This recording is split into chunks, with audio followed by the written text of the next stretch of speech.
ዛሬ እንዴት ነው? ምን ልክን መስላል? ሰላም ከየት ነው? ከአዲስ አበባ ነው ስትል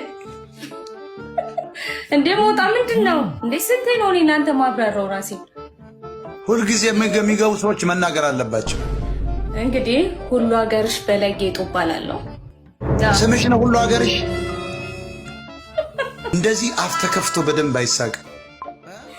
እሺ አሁን ተሞላቀቅ ያለው እንደ ምንድነው? እንዴት አድርገሽ የተቀመጥሽ? ያው ሻንስ ምን ማለት ነው? እንደ ወንድ ልጅ ተፈራጦ እግር አንዱ ግራ ወደ ቀኝ መቀመጥ ማለት እሺ እንዴት ላድርግልህ? ለምን ታረግልኛለሽ? እስካሁን አላስተማሩሽም? እንደናስ የታሉ ማዘር?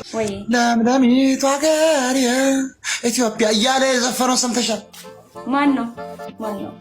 ዘፋኝ አታስታውሽም? ለምለሚቱ ሀገር እያለ የዘፈነው ጋራ ሸንተረሯ የዳቦ ቅርጫት።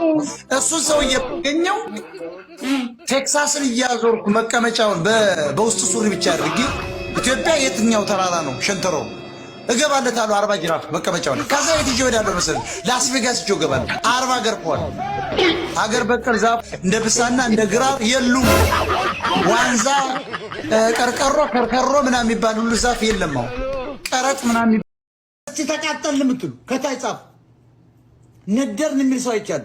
እንደኔ የተቃጠለ አማራ ካለ እስኪ ከታች እውነተኛ ብሔርተኛ ይሆናችሁ የምናገረው ለምን እንደሆነ ኮዙ ገብቶኝ እናንተ አማራ እንዲያሸንፍ ችግሩን እያቃጠልኩ እየነገርኩት እንዲነሳ እኮ እያረኩት ነው። አበርን የምትሉ ተቃጠልን የምትሉ ጻፉ እስኪ። አረርን የምትሉ አበርን የምትሉ ጨለን የምትሉ ቴንክ ዩ በቃ አማሮች ናቸው። ተቃጠል ነደርን እያሉ ይሄ ሃይማኖተኛውማ ይሄ ነጠላ ለባሽ እንዴት አድርገን እንደምናስወጣው ጨለን ያለው ሰውዬ